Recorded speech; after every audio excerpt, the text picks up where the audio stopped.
Hey there, volunteer. Thank you so much for joining us in registering folks to vote in Idaho. So, probably have a few questions, especially if you've never done this before. So, I'm here to just let you know it's really easy and simple. Most of the time, we're breaking ice with folks. We're letting them know that we are here registering people to vote and walking them through the process. So, I have the form with me right here.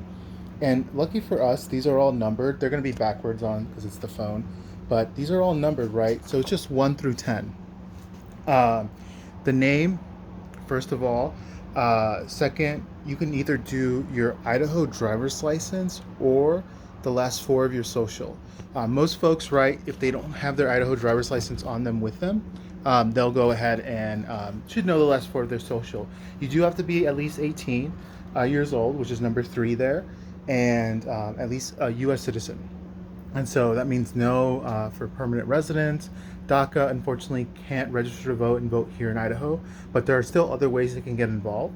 And so we'll have a sign up sheet where folks can just add their contact information if they'd like to volunteer, if they'd like to be a part of this in the future, register their own family members to vote. There's still opportunities. But back to this, number four is date of birth.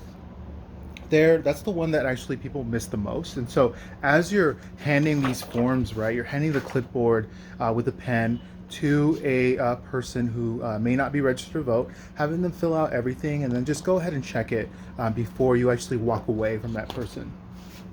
Then you have resident address. That's where do they live, like where do they get their mail.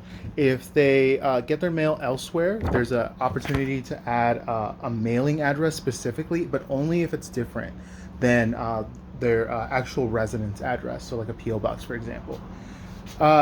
If they had registered before, but they need to update, right? So for me, I used to live in Nampa and now I live in Boise, so I have to re-register and update my address. There's a space where you can put where you were previously registered underneath number five. So it goes number five, number six, and then a space if you need to register somewhere else or need to add where you were registered before. Number seven, political party. You don't have to select one, but I encourage folks to do that, and they can pick whatever they want. If they don't pick anything, they will be unaffiliated. Just know that, right? And there's a primary that we have that's closed where you do have to, if you want to vote in the Republican primary, register as a Republican. There is number eight. If they've ever changed their name, they can check that box and add that previous name that they had. Nine, if they have any legal disqualifications. So, what is a legal disqualification? If you are convicted of a felony in Idaho, you have your voting rights taken away from you up until the point where you've fully paid your court fees, done and you completed your sentencing. At that point, your voting rights are automatically restored to you. So you don't have to do anything. That happens automatically. You won't get anything in the mail.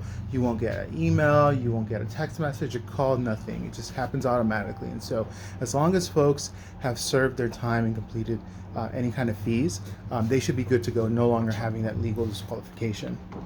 And then last but certainly not least is the signature.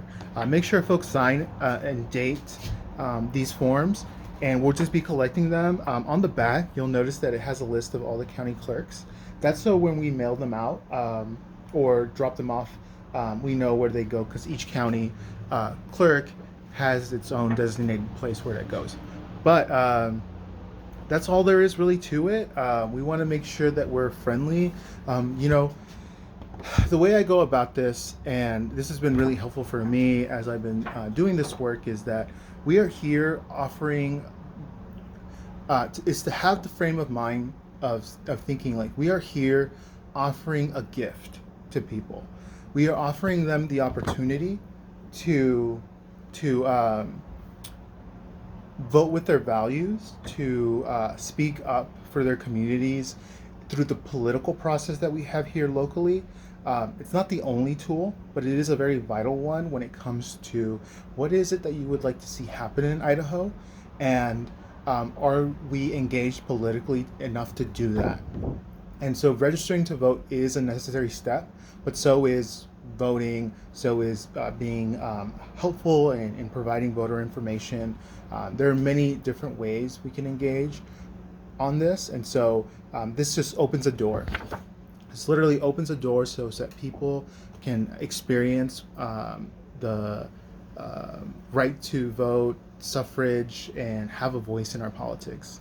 And so the more people we have, especially in communities that aren't often included, the better we're actually have a better system of government in our state. And so let me know if you have any questions. I'm always happy to chat.